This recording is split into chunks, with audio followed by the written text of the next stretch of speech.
മോദി സർക്കാരിനെതിരായ പ്രതിപക്ഷത്തിന്റെ അവിശ്വാസ പ്രമേയ ചർച്ച ആരംഭിച്ചിരിക്കുന്നു. അതിലേക്ക് मैं बैठा हूं ना, माननीय सदस्य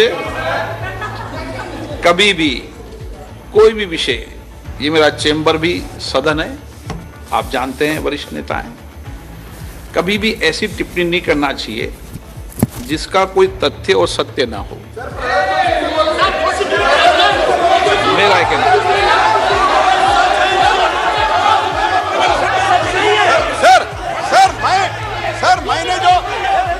मैंने जो पब्लिक डोमेन में है सर, जो पब्लिक जो पब्लिक डोमेन में है, इन्होंने जो लेटर दिया है और प्रेस को भी कहा है, और प्रेस को भी कहा है सर, प्रेस के पास अनुभव होता है, प्रेस के पास भी सर इनका लेटर है सर, प्रेस पे चल रहा है। उसके बारे में मैंने पूछा, मैंने कुछ सीक्रेट नहीं पूछा, सीक्रेट इनका जो सीक्रेट है मैंने नहीं पूछा, लेकिन इन्होंने क्या बता रहे हैं, माननीय प्रधानमंत्री जी का नाम लेके शेयर कर गरिमा और एक संसद की, उनको पता है, वो बोलने तो हम भी चर्चा के लिए तैयार है, लेकिन ऐसा अनाप शनाप आरोप नहीं लगा सकते हैं। अगर मंत्री महोदय अगर ये ऐसा नियम शुरू करना चाहते हैं कि सदन आपके दफ्तर में जो बात होती है उसको बाहर उजागर करना चाहेंगे तो बात हम भी रख सकते हैं सर, हम भी उल्टा बात रख सकते हैं अंदर। तो इस प्रकार के आप संसदीय मंत्री हैं, आप संसदीय मंत्री हैं, आप इस पब्लिक डोमेन में please understand, it is in the public domain, it is in the media, it is in the social media, what are you talking? हमारे अध्यक्ष महोदय के दफ्तर में जो बातें करते हैं उसको इस प्रकार से आप उसका उल्लंघन मत करिए। आप संसदीय मंत्री हैं, आपको अपना कर्तव्य याद रखिए, आपका लेटर पब्लिक डोमेन में है, याद रखिए, आपको अपना कर्तव्य याद रखिए। अध्यक्ष महोदय अब एक मिनट, महत्वपूर्ण विषय पर चर्चा कर रहे हैं, कोई भी ऐसा हम इस सदन की गरिमा के अनुसार बोलें, सदन की परंपराओं के अनुसार बोलें। अविश्वास प्रस्ताव एक गंभीर प्रस्ताव है, तो मेरा सभी सदस्यों से आग्रह है कि वह चर्चा को गंभीरता से करें तो उचित रहेगा। गौरव गोगोई जी। अध्यक्ष महोदय, मैं इस प्रस्ताव को आपके समक्ष रखता हूं और आप की अनुमति की अपेक्षा करता हूं कि मैं अपना वक्तव्य रखूं। अध्यक्ष महोदय, मैं सबसे पहले आपका आभार प्रकट करता हूं कि आपने इंडिया अलायंस के इस अविश्वास प्रस्ताव को आपने स्वीकार किया।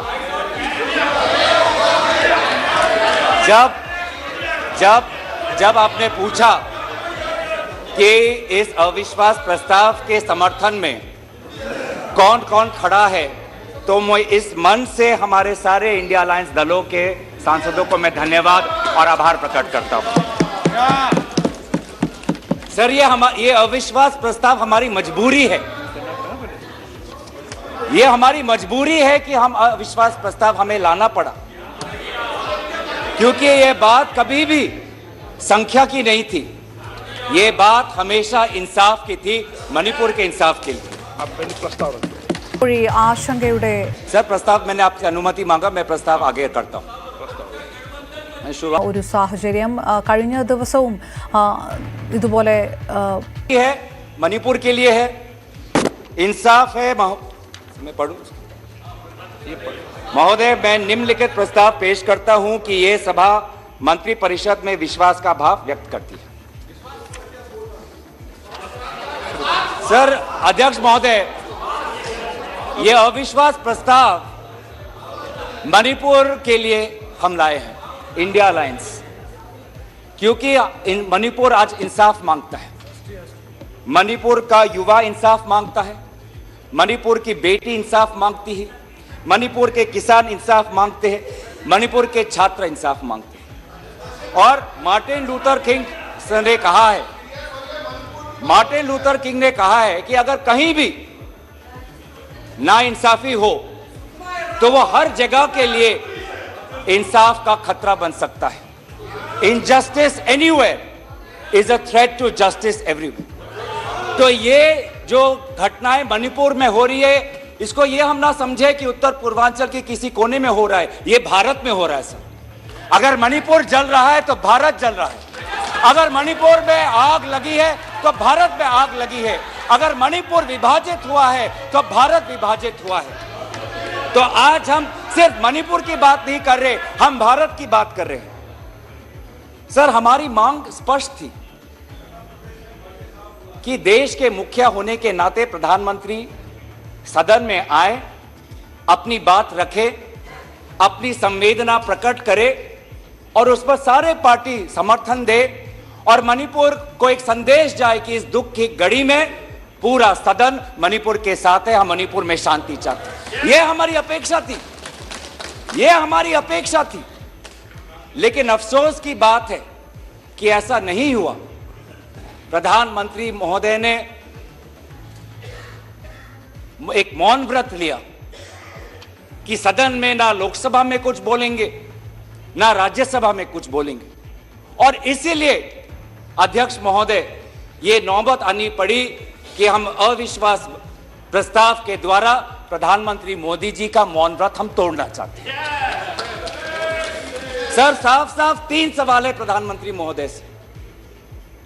सवाल पहला कि आज तक वो मणिपुर क्यों नहीं गए?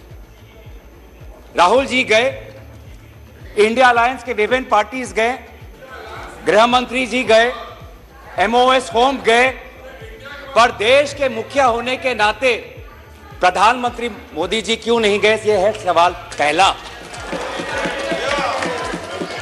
सवाल दूसरा कि लगभग 80 दिन क्यों लगे प्रधानमंत्री मोदी जी को मणिपुर पे कुछ बोलने के लिए, और जब बोले तो सिर्फ 30 सेकंड के लिए बोले, और उसके पश्चात आज तक भी प्रधानमंत्री मोदी जी की तरफ से ना कोई संवेदना का शब्द, ना कोई शांति की याचना। मंत्री मंडल बोल रहे हैं कि हम बोलेंगे, हम बोलेंगे। आप बोलें, आपको किसी ने नहीं रोका, लेकिन प्रधानमंत्री मोदी जी एक प्रधानमंत्री होने के नाते उनके शब्दों में जो महत्व है वो किसी मंत्री के शब्दों में नहीं है। माफ कीजिएगा, प्रधानमंत्री मोदी जी अगर प्रधानमंत्री होने के नाते एक शांति की पहल करें, उस कदम में जो ताकत है वो किसी मंत्री या किसी सांसद में वो ताकत नहीं है, एक प्रधानमंत्री होने के नाते। सवाल हमारा तीसरा कि प्रधानमंत्री जी ने आज तक मणिपुर के मुख्यमंत्री को बर्खास्त क्यों नहीं किया? आपने गुजरात में जब निर्वाचन आए, गुजरात में जब आपको अपनी राजनीति करनी थी तो गुजरात में मुख्यमंत्री बदल दिए, एक बार नहीं 2 बार। उत्तराखंड में निर्वाचन आ रहे थे तो उत्तराखंड में 1 बार, 2 बार, 3 बार, 4 बार शायद आपने मुख्यमंत्री बदल किए। त्रिपुरा में निर्वाचन आए तो त्रिपुरा में भी आपने निर्वाचन आपने से पहले आप मुख्यमंत्री को बदला। मणिपुर के मुख्यमंत्री में ऐसा क्या आपने विशेष आपका आशीर्वाद आप दे रहे हैं जिन्होंने खुद कबूल किया है कि आज मेरे कारण एक इंटेलिजेंस फेलियर हुआ है? ये 3 सवाल हैं सर, और शायद इन 3 सवालों का 3 उत्तर भी है। प्रधानमंत्री मोदी जी मणिपुर पर क्यों मौन है, शायद उस प्रश्न का उत्तर भी 3 है। पहला उत्तर कि प्रधानमंत्री मोदी जी को कबूल करना पड़ेगा कि उनकी डबल इंजन की सरकार, उनकी सरकार मणिपुर में व्यर्थ हो गई है, विफल हो चुकी है। इसीलिए आज मणिपुर में 150 लोग मरे, लगभग 5000 घर जलाए गए, लगभग 60,000 लोगों आज शिविर में हैं, लगभग 6,500 एफआईआर है, और मुख्यमंत्री, प्रदेश के मुख्यमंत्री होने के नाते जो एक संवाद का वातावरण बनाना चाहिए था, जो एक शांति, अमन और सद्भावना का एक वातावरण जो बनाना चाहिए था, आज उन्होंने सिर्फ मई महीने से नहीं, पिछले 2-3 सालों से ऐसे कुछ भड़काऊ उन्होंने कदम लिए हैं जो आज समाज के बीच में तनाव पैदा हो गया है। आज हम मणिपुर गए हैं, क्या मणिपुर में यह सबसे पहला हिंसा हुआ है? नहीं। क्या उत्तर पूर्वांचल में यह सबसे पहला हिंसा हुआ है? नहीं। इससे पहले भी हुए हैं, मणिपुर में भी हुए हैं। मैं खुद उत्तर पूर्वांचल का हूं, मैं खुद जिम्मेवारी से कहता हूं कि हुए हैं, लेकिन पहली बार, अरे आप में से तो कोई गया भी नहीं, आप क्या जानेंगे, पहले जाओ और फिर हमें परामर्श दो, पहले आप लोग जाओ। सर हम गए और बहुत दुख हुआ कि हमने समाज में दो वर्गों के बीच ऐसा बंटवारा, समाज के दो वर्गों के बीच हृदय में इतना आक्रोश, इतना गुस्सा हमने पहले कभी नहीं देखा। हमने पहले कभी भी नहीं देखा कि आज समाज का एक वर्ग दूसरे के प्रति बदले की भाषा का प्रयोग कर रहा है। हमने कभी भी नहीं देखा कि एक प्रदेश में एक ऐसी लकीर खींच दी गई है कि पहाड़ पे एक वर्ग के लोग रहते हैं और वैली में एक वर्ग के लोग रहते हैं। अफसोस की बात है सर कि जो सरकार एक इंडिया की बात करती है, आज उन्होंने दो मणिपुर आपने बना दिए हैं। आपके राजनीति से दो मणिपुर आज बन गए। मैं मणिपुर के मुख्यमंत्री को इस सदन से पूर्व प्रधानमंत्री वाजपेयी जी की राजधर्मों को याद करने के लिए सलाह दूंगा, जिन्होंने कहा कि राजा के लिए, शासक के लिए प्रजा में भेद नहीं हो सकता, ना जन्म के आधार पर, ना जाति के आधार पर, ना समुदाय के आधार पर। सर आज इस माहौल में अगर सबसे ज्यादा पीड़ा किसी को झेलना पड़ा है तो महिलाओं और बच्चों को। हमने देखे हैं वो वायरल वीडियो में, उनका मैं उल्लेख नहीं करना चाहूंगा, उससे सबको पीड़ा हुआ। पर ऐसे मुख्यमंत्री जी ने स्वयं कहे कि ऐसे 100 FIRs हैं। हम भी गए हैं सर, इंडिया डेलीगेशन, हमारे संसदीय दल, उस परिवार से हम मिलके आए हैं जिसमें दो महिलाओं के साथ इतना बुरा व्यवहार हुआ, अत्याचार हुआ। हमने ऐसे भी एक परिवार से मिले जिसमें एक 80 साल की महिला, जो एक स्वतंत्रता संग्रामी की पत्नी थी, उसको घर के अंदर बंद करके जिंदा जला दिया। जो दो महिला जिसको लेकर आज सुप्रीम कोर्ट तक ये बात गई है, उसमें से एक महिला का पति कारगिल में हमारे देश के लिए हमारी सीमा को सुरक्षा कर रहा था। वो कारगिल का जवान बोल रहा है मैंने देश को बचाया, पर मैं अपने घर और अपने परिवार को नहीं बचा पाया। जब हम उनसे मिलते हैं तो हमको क्या कहें? आप लोग कहते हैं हम फोटो ऑप करने गए थे। सर दुख के समय में संवेदना उनको देने गए थे। आज महिलाओं, बच्चों के साथ आऊंगा, अब सारे बातों पे आऊंगा, सब पे आऊंगा। धर्मीय जगह को भी बख्शा नहीं गया। धर्मीय अनुष्ठान पर भी आज भीड़ घुसी और उसका असम्मान किया। आज इंटरनेट नहीं है। आप कहते हैं कि सब नॉर्मल है, स्थिर है, आज भी इंटरनेट नहीं है, बच्चे स्कूल नहीं जा पा रहे, लोग अपनी बातें नहीं रख पा रहे। आज भी कितनी महिलाओं पर अत्याचार हुआ है, वो अपनी बात ही नहीं रख पा रहे। वो तो वीडियो वायरल हो गया, नहीं तो मुझे लगता था कि आज तक प्रधानमंत्री मोदी जी मौन रहते अगर वीडियो वायरल नहीं होता। पर ऐसे हजार से ऐसे अत्याचार हुए, लेकिन वहां के मुख्यमंत्री क्या कहते हैं? अभी ड्रग्स के ऊपर वो बोलते हैं कि सब ड्रग्स के लिए हुआ है। अध्यक्ष महोदय, बहुत गंभीर पूर्वक मैं ये बात अपने आपके समक्ष सदन में रख रहा हूं कि मणिपुर के मुख्यमंत्री के कार्यालय से जब एक ड्रग माफिया के बड़े नेता को वहां की पुलिस ने पकड़ा तो मुख्यमंत्री के दफ्तर से फोन गया कि उस ड्रग के माफिया को बचाओ, रिहा करो। और वो ड्रग का माफिया कौन था? वो ड्रग का माफिया आप ही की दल के ऑटोनोमस डिस्ट्रिक्ट काउंसिल के चेयरमैन थे, जो वहां पे जब इटोचा सिंह को पकड़ा गया, लोयांग नांगबंग इटोचा, जब इस व्यक्ति को पकड़ा गया तो मुख्यमंत्री के दफ्तर से फोन गया कि इसको रिहा करो। और ये इटोचा कौन है? वहीं के राज्य सरकार के PHE मिनिस्टर सुशील द्रो के भाई हैं।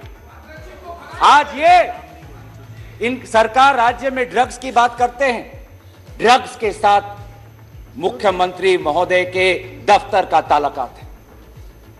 यह बात मैं नहीं कर रहा, वो पुलिस अफसर जिनको इनकी राज्य सरकार ने मेडल दिया, वो आज वो बात कर रही है कि ये सरकार ने मुझे मेडल दिया और यही सरकार मुझे ड्रग्स से जुड़े हुए इनके दल के नेताओं को छोड़ने के लिए कह रही है। उन्होंने अपना मेडल वापस कर दिया राज्य सरकार। पॉपी फार्मिंग की बात करते हैं। आज आपका ही narcotics and affairs of border NAB ये कहता है the scale of poppy plantation in Manipur has spread across 15,400 acres of land in the hills between 2017 and 2023। 2017 में आपकी सरकार आई थी।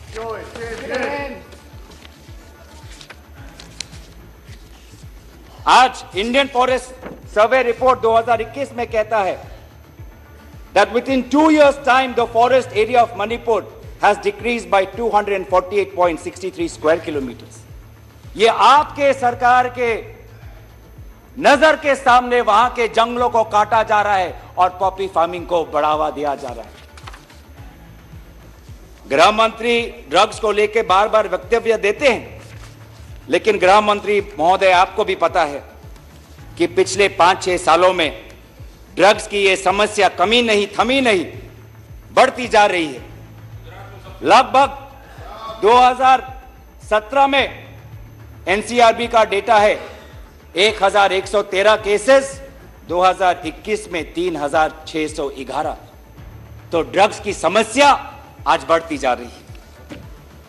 तो कहीं ना कहीं प्रधानमंत्री जी चाहते हैं कि वो मौन रहे ताकि उनकी राज्य सरकार की छवि धूमिल ना हो, क्योंकि उनको छवि से लगाव है।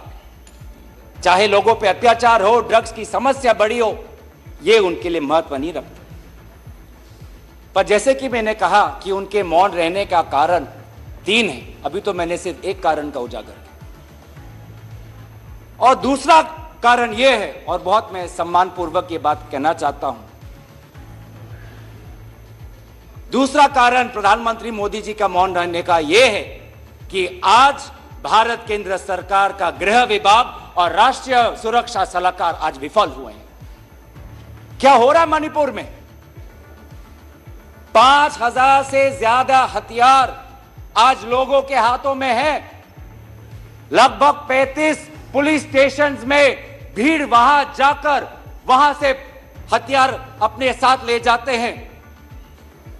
कभी आप जितने भी राज्यों का आपने जो उजागर किया है, कभी ऐसी स्थिति देखी है कि 2 महीनों में एक भीड़ पुलिस थाने में जाकर, पुलिस ट्रेनिंग कॉलेज में जाकर वहां पे जो हथियार है वो लेके जाती है? क्या क्या हथियार ले गए हैं?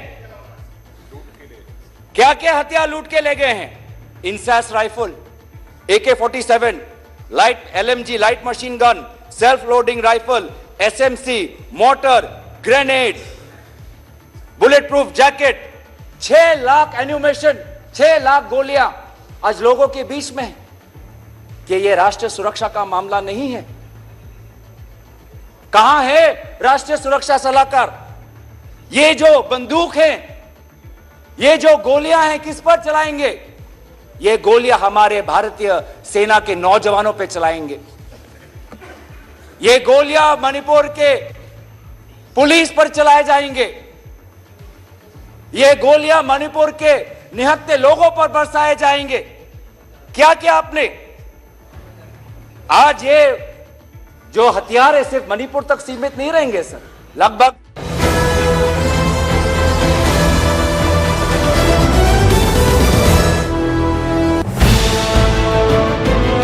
കുടുങ്ങുന്ന ഒരു അവസ്ഥ വരികയും രക്ഷാപ്രവർത്തനം നടക്കുകയും ചെയ്താണ്. ഇത്തവണ 30ഓളം മുതലപ്പുഴയിൽ നിന്ന് കടലിൽ പോയ വള്ളം കടലിൽ കുടുങ്ങി.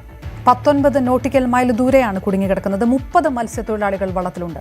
വള്ളത്തിന് ചോർച്ച ഉണ്ടായതിനെ തുടർന്ന് വെള്ളം കയറിക്കൊണ്ടിരിക്കുകയാണ്. വിവരങ്ങളുമായി ഉമേഷ് ബാലകൃഷ്ണൻ ചേരുന്നു. ഉമേഷ്, വീണ്ടും ഒരാശങ്കയിലേക്ക് മുതലപ്പുഴ കടക്കുന്ന ഒരു സാഹചര്യം. ഏത് രീതിയിലുള്ള കമ്മ്യൂണിക്കേഷനാണ് ലഭ്യമാകുന്നത് കരയിലേക്ക്? ഓരോ ദിവസവും മുതലപ്പുഴയിൽ ആശങ്കയുണ്ടാക്കുന്ന വാർത്തകളാണ് മുതലപ്പുഴയിൽ നിന്ന് വരുന്നത്. ഇന്ന് പുലർച്ചെ മത്സ്യബന്ധനത്തിന് പോയ കടലമ്മ എന്ന ബോട്ടാണ് ഇപ്പോൾ ഒരു വെള്ളം കയറി ഏകദേശം കരയിൽ നിന്ന് 19 നോട്ടിക്കൽ മൈൽ അകലെ കുടുങ്ങിക്കിടക്കുന്നത്. തുണിയും മറ്റ് സാമഗ്രികളും വെച്ച് ഈ ബോട്ട് അടച്ച് തിരികെ വരാനുള്ള ശ്രമങ്ങൾ നടത്തിയെങ്കിലും ഇത് പരാജയപ്പെട്ടു. ഇതേ തുടർന്നാണ് താൽക്കാലികമായി പതിയെ ഇപ്പോൾ തിരികെ കരയിലേക്ക് വരാനുള്ള ശ്രമങ്ങൾ നടത്തുന്നുണ്ട്. അതേസമയം കരയിൽ നിന്ന് മറൈൻ എൻഫോഴ്സ്മെന്റിന്റെ ബോട്ട് അങ്ങോട്ട് പുറപ്പെട്ടിട്ടുണ്ട് രക്ഷാപ്രവർത്തനത്തിനായി. എന്തായാലും ആശങ്കപ്പെടുത്തുന്ന കാര്യമാണ്. 30 മത്സ്യത്തൊഴിലാളികളാണ് നിലവിൽ വള്ളത്തിലുള്ളത് എന്നാണ് വിവരം. എന്തായാലും കരയിൽ നിന്നും മറൈൻ എൻഫോഴ്സ്മെന്റ് ബോട്ട് അങ്ങോട്ട് പോയി ഇവരെ രക്ഷപ്പെടുത്താനാകും എന്നുള്ള പ്രതീക്ഷയാണുള്ളത്. ശാന്തിപുരം സ്വദേശിയുടെ ഉടമസ്ഥയിലുള്ള കടലമ്മ എന്ന ബോട്ടാണ് ഇപ്പോൾ അപകടത്തിൽപ്പെട്ടിട്ടുള്ളത്. കൂടുതൽ രക്ഷാപ്രവർത്തനങ്ങൾ, കാരണം വലിയ ഉമേഷ് പറയുന്ന പോലെ തന്നെ എല്ലാ ദിവസവും അപകട സാധ്യതകളുടെ വാർത്തകൾ വരുന്നത് കൊണ്ട് തന്നെ കൂടുതൽ രക്ഷാപ്രവർത്തനത്തിന് കൂടുതൽ സജ്ജീകരണങ്ങൾ ഒരുക്കേണ്ട ഒരു സ്ഥിതി ഉണ്ടോ? ആ രീതിയിലുള്ള ഒരു പ്രിക്കോഷനോ നിർദ്ദേശങ്ങളോ ഉണ്ടാകുന്നുണ്ടോ? കൂടുതൽ രക്ഷാ സംവിധാനങ്ങൾ അവിടെ ഒരുക്കിയിരുന്നു. നേരത്തെ മന്ത്രിതല ചർച്ചയെ തുടർന്നാണ് 24 മണിക്കൂറും രക്ഷാപ്രവർത്തനത്തിനുള്ള സംവിധാനങ്ങൾ ഒരുക്കിയിരുന്നത്. ഈ അറിയിപ്പ് ലഭിച്ചതിനെ തുടർന്ന് അപ്പോൾ തന്നെ മറൈൻ എൻഫോഴ്സ്മെന്റിന്റെ ബോട്ട് കടലിലേക്ക് പുറപ്പെട്ടു. 19 നോട്ടിക്കൽ മൈൽ അകലെയാണ്. കാലാവസ്ഥ പ്രതികൂലമാണെങ്കിലും അങ്ങോട്ട് പോയിട്ടുണ്ട്. മത്സ്യത്തൊഴിലാളികളെ രക്ഷിക്കാനാകുമെന്നുള്ള പ്രതീക്ഷയാണുള്ളത്. ബോട്ട് കുറച്ച് കാലപ്പഴക്കം ചെന്നതാണ് എന്നാണ് അനൗദ്യോഗികമായി ലഭിക്കുന്ന വിവരം. എന്താണ് ഈ അത്തരത്തിലൊരു ചോർച്ച ഉണ്ടാകാനുള്ള കാരണമെന്ന് കണ്ടെത്തിയിട്ടില്ല. ചെറിയൊരു പൊട്ടൽ സംഭവിച്ചിട്ടുണ്ട്. ആ ഭാഗമാണ് ഈ തുണിയും മറ്റ് സാമഗ്രികളും വെച്ച് അടയ്ക്കാനുള്ള ശ്രമം നടത്തുന്നത്. പക്ഷേ നിലവിൽ പൂർണ്ണമായി അത് വിജയിച്ചിട്ടില്ല. ചെറിയ രീതിയിൽ കുറച്ച് ദൂരം ഇവിടെ 19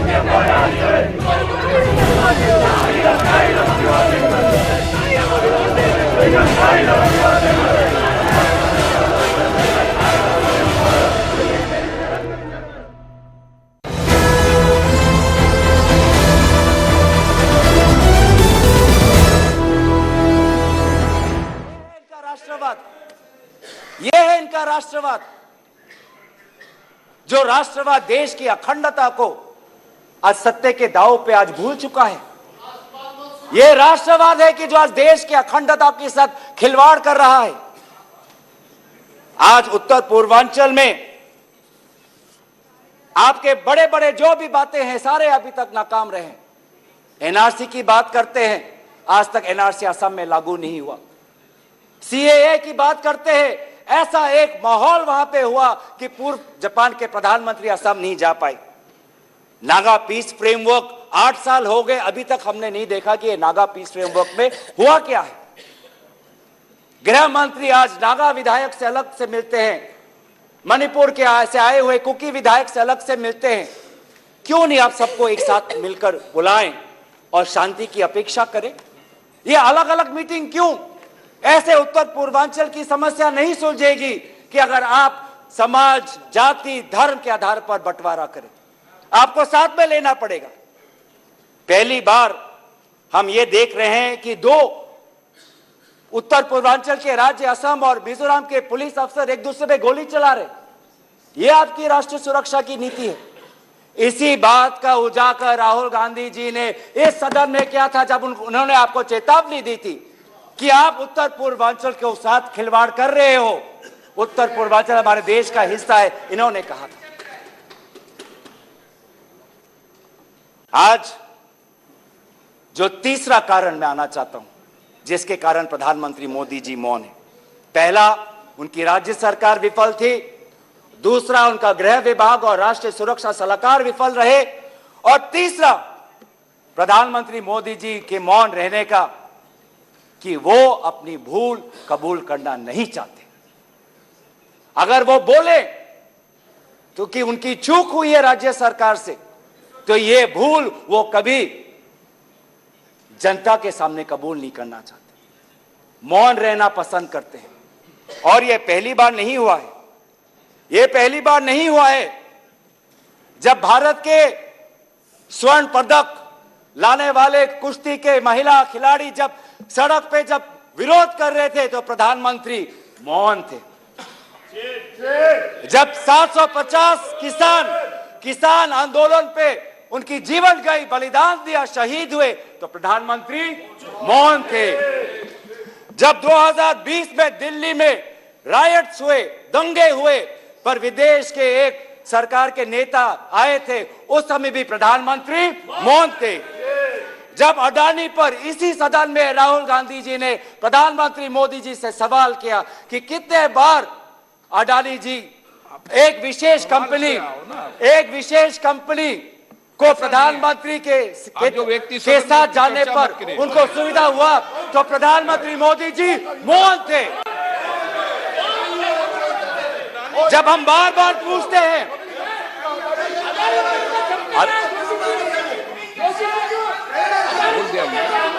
सर बड़ी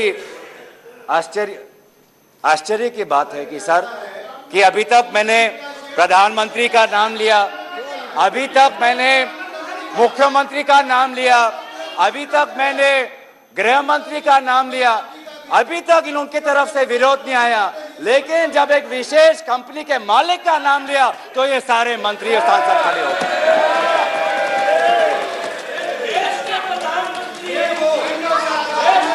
किसकी सरकार है सर?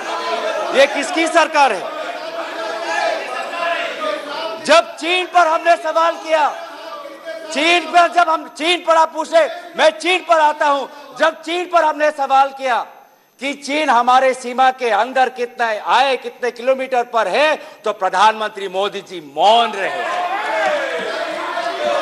प्रधानमंत्री मोदी जी ने G20 के बाली समिट में प्रेसिडेंट शी जिनपिंग के साथ क्या बातचीत की, उनके विदेश मंत्रालय ने इसको छुपाने की कोशिश की, लेकिन जब चीन के विदेश मंत्रालय से बात आई तो भारत सरकार के विदेश मंत्रालय ने खुद कबूल किया कि हाँ, हमने छुपाई थी कि बहुत संवेदनशील बातें प्रधानमंत्री मोदी जी ने शी जिनपिंग के साथ बाली में किया। हम पूछना चाहते हैं कि क्या बातें की आपने, क्या समझौता हुआ, क्या बताएंगे? विदेश मंत्री ने कुछ दिन पहले हम सबके समक्ष एक स्टेटमेंट रखा, पर उस स्टेटमेंट पर भी बाली में प्रधानमंत्री मोदी जी और प्रेसिडेंट राष्ट्रपति शी जिनपिंग के बीच में क्या बात हुई, इन्होंने उजागर नहीं किया। आप चीन की बात करते हैं, तो प्रधानमंत्री मोदी जी जब जम्मू कश्मीर के पूर्व राज्यपाल ने कहा कि उन्होंने प्रधानमंत्री को फोन किया था, तो ये राज्यपाल ने क्या कहा कि उनको चुप रहने का सलाह उनको मिला। प्रधानमंत्री मोदी जी मौन रहे। जब पूर्व एक राज्यपाल ने कहा कि हमने सुरक्षा मांगी थी हमारे पुलवामा के जवानों के लिए, लेकिन हमको कोई सुरक्षा नहीं मिली, जब ऐसा गंभीर बात एक पूर्व राज्यपाल, आपकी ही चुनी हुई राज्यपाल ने रखा, तो प्रधानमंत्री मोदी जी मौन रहे। जब कोविड में सेकेंड वेव में लोग के सांसों में, फाफड़ों में ऑक्सीजन नहीं था, तब प्रधानमंत्री पश्चिम बंगाल में वोट मांग रहे थे। जब मणिपुर में महिलाओं पर अत्याचार हो रहा था, तो प्रधानमंत्री जी कर्नाटक में वोट मांग रहे थे। ये कैसा राष्ट्रवाद है? यह कैसा राष्ट्रवाद है जो देश से ऊपर अपने सत्ता को ज्यादा महत्व देता है? इस देश के इतिहास में हमने दूसरे प्रधानमंत्री भी देखे हैं। हमने ऐसे भी प्रधानमंत्री देखे हैं जिन्होंने उत्तर पूर्वांचल और भारत की संवेदना को समझा। मैं उदाहरण देना चाहता हूं, जब असम में हमारा असम अकॉर्ड हुआ 1985 में, तो असम में हमारी कांग्रेस की सरकार थी, लेकिन शांति के पहल के लिए उस समय के पूर्व प्रधानमंत्री राजीव गांधी जी ने कहा कि कांग्रेस की सरकार बर्खास्त होनी चाहिए, हम एक निर्वाचन लाना चाहते हैं ताकि शांति आगे बढ़े। ये हमारा राष्ट्रवाद है कि दल से ऊपर हमारा देश, ये हमारा राष्ट्रवाद है। जब मीजो अकॉर्ड हुआ, सुन लीजिए, सुनने का धैर्य रखिए। जब मीजो अकॉर्ड हुआ 1986 में, तो मिजोरम में हमारी सरकार थी, लेकिन राजीव गांधी जी ने लालडेंगा जी के साथ समझौता करके मीजो अकॉर्ड उन्होंने स्थापना किया 1986 में, और वहां के पू लालडेंगा जी मिजोरम के इंटरिम गवर्नमेंट के मुख्यमंत्री बने और निर्वाचन। यह है कि हमें सत्ता नहीं, हमें शांति चाहिए उत्तर पूर्वांचल में। अगर सत्ता खोनी पड़ी, दल का बलिदान देना पड़ा, तो उत्तर पूर्वांचल और देश की अखंडता के लिए हम वो बलिदान देने के लिए तैयार हैं। सोनिया जी को याद होगा, जब मिजो अकॉर्ड हुआ उसके अगले ही दिन राजीव गांधी जी और सोनिया जी मिजोरम गए थे, आइजवाल गए थे, और जगह जगह पर लोगों ने इन दोनों का स्वागत किया और उन्होंने कहा, स्वागत राजीव गांधी जी, वेलकम राजीव गांधी जी, आप शांति के प्रतीक हो। ऐसा पहल प्रधानमंत्री मोदी जी मणिपुर में क्यों नहीं करते? हम उनका समर्थन करेंगे, हम उनका समर्थन करेंगे। इस सदन में जब 2012 में असम में कोकराझार में जब हिंसा हुआ, तो इस सदन में, लोकसभा में, राज्यसभा में प्रधानमंत्री, हमारे पहले प्रधानमंत्री डॉक्टर मनमोहन सिंह जी ने इस सदन में उन्होंने बात रखी।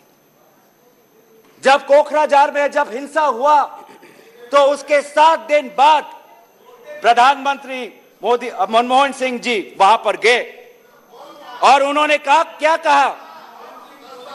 उन्होंने कहा असम में जाकर, we are one people, we are one nation, we must live together as such, we must restore peace and calm throughout the area. ऐसी बातें प्रधानमंत्री मोदी जी क्यों नहीं करते? चलिए मेरे दल का नहीं, चलिए मेरे दल का नहीं, मैं आपके दल का उदाहरण देता हूं। जब 2002 में गुजरात में जब दंगे हुए, तो उस समय के प्रधानमंत्री वाजपेयी जी गुजरात गए थे, शाह आलम के वो रेफ्यूजी कैंप में गए थे। तो सीधा सीधा सर, मैं प्रधानमंत्री जी से 3 में हमारी याचना है, 3 हमारे याचना है। याचना 1 कि वो सदन में आकर अपनी बात रखे, लोकसभा में आए और राज्यसभा में भी जाएं, लोकसभा में भी आए और राज्यसभा में भी जाए। हमारी याचना दूसरा कि वो मणिपुर जाए और पूरे पार्टी को लेके जाए। ये बात हमने सदन के प्रारंभ होने से भी पहले कहा था कि अगर प्रधानमंत्री पूरा मणिपुर को में एक ऑल पार्टी डेलीगेशन लेके जाएंगे तो हम सब उसमें शामिल होंगे।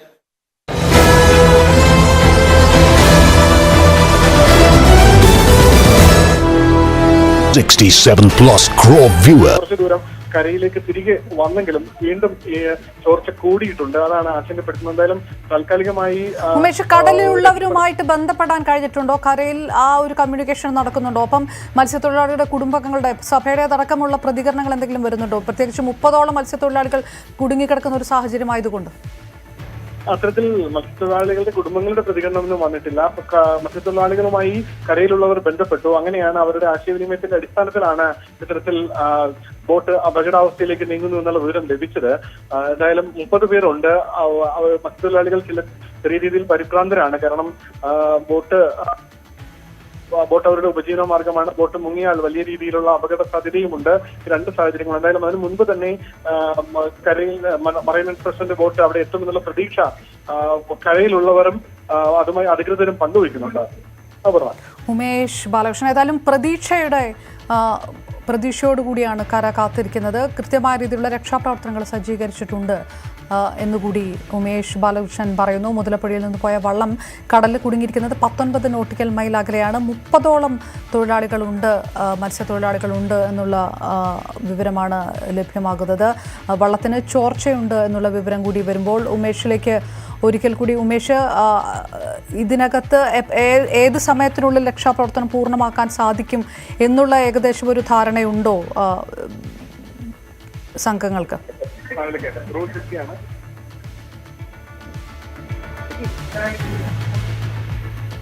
ഉമേഷിലേക്ക് എത്താം. വീണ്ടും മുതലപ്പുഴി ആശങ്കയുടെ ഇടമായി മാറുന്ന ഒരു സാഹചര്യം.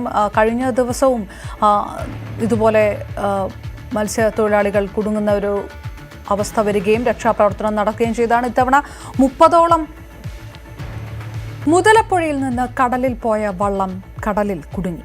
19 നോട്ടിക്കൽ മൈൽ ദൂരെയാണ് കുടുങ്ങിക്കിടക്കുന്നത്. 30 മത്സ്യത്തൊഴിലാളികൾ വള്ളത്തിലുണ്ട്. വള്ളത്തിന് ചോർച്ച ഉണ്ടായതിനെ തുടർന്ന് വെള്ളം കയറിക്കൊണ്ടിരിക്കുകയാണ്. വിവരങ്ങളുമായി ഉമേഷ് ബാലകൃഷ്ണൻ ചേരുന്നു. ഉമേഷ്, വീണ്ടും ഒരാശങ്കയിലേക്ക് മുതലപ്പുഴി കടക്കുന്ന ഒരു സാഹചര്യം. ഏത് രീതിയിലുള്ള കമ്മ്യൂണിക്കേഷനാണ് ലഭ്യം?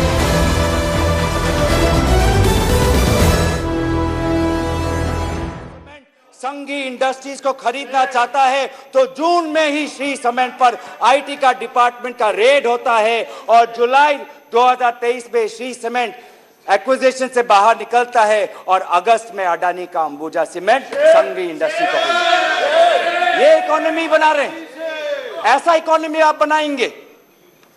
हम चाहते हैं पूंजीपतियों का विकास नहीं, हम चाहते हैं कि किसान का विकास हो जिससे राहुल जी मिले हैं। हम चाहते हैं वो मैकेनिक का विकास हो जिससे राहुल जी मिले हैं। हम चाहते हैं वो फैक्ट्री वर्कर का विकास हो जिससे हमारे पास आते हैं वो स्मॉल बिजनेस, वो ट्रेडर्स जो हमारे पास आते हैं, हम उनका विकास चाहते हैं। आप गरीबों की बात करते हैं, आपने गरीबों के साथ विश्वासघात किया है। आज टमाटर 2050 केजी में, पेट्रोल 102 लीटर का, एलपीजी 1200 रुपए सिलेंडर का, मिल्क आज दूध के दाम पे।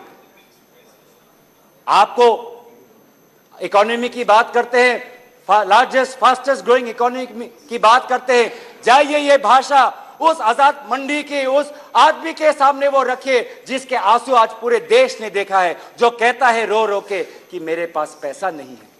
ये जीडीपी और फास्टेस्ट ग्रोइंग इकोनॉमी की बातें उनको समझाइएगा। आजादपुर मंडी में राहुल जी गए, आप किसान की बात करते हैं, आपके डेटा में आज हमको मिला है कि लगभग 10,000 किसानों ने आत्महत्या कर दी है, जिसमें से किसान है, श्रमिक है, कल्टीवेटर्स है। ये है पार्लियामेंट में आज उत्तर आता है कि एमजीएनरेगा में 5 करोड़ लोगों को आज एमजीएनरेगा से बाहर कर दिया है। ये आपका विकास है? तो सर ये आप गरीबों पे विश्वासघात करिए, हम राजस्थान की तरह देश में महंगाई में हम राहत लाएंगे। आप आदिवासियों में अत्याचार करें, हम आदिवासी छात्र, महिलाओं और एनजीओ के साथ हम भारत को हम जोड़ेंगे और इंडिया को जिताएंगे। India that is a union of states we will protect and we will win. जो 2024 में भारत जीतेगा, इंडिया जीतेगा, इतना अहंकार मत करिए। इन्हीं बातों के साथ मैं अपना प्रस्ताव यहीं पे रखता हूं। धन्यवाद। निशिकांत दुबे।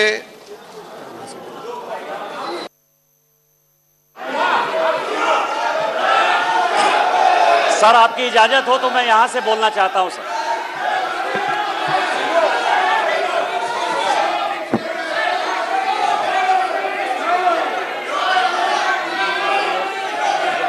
अध्यक्ष महोदय, मुझे लगता था कि अविश्वास प्रस्ताव पर राहुल जी बोलेंगे, कांग्रेस के मित्र बोलेंगे और कोई बहुत बड़ा विषय होगा जिसके आधार पर कि रूल्स का फायदा उठा। निशिकांत जी। अध्यक्ष महोदय, फिर ये नहीं चलेगा हाउस। यदि वो हल्ला करेंगे ये हाउस नहीं चलेगा, ये हाउस नहीं चलेगा, ये हाउस नहीं चलेगा।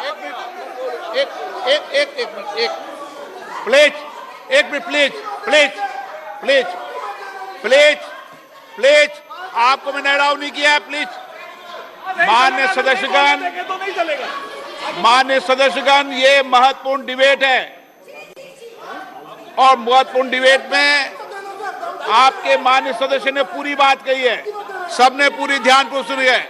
अब निशिकांत जी बोल रहे हैं, आप इस तरीके से डिस्टर्बेंस करना ठीक नहीं है। सदन की तरफ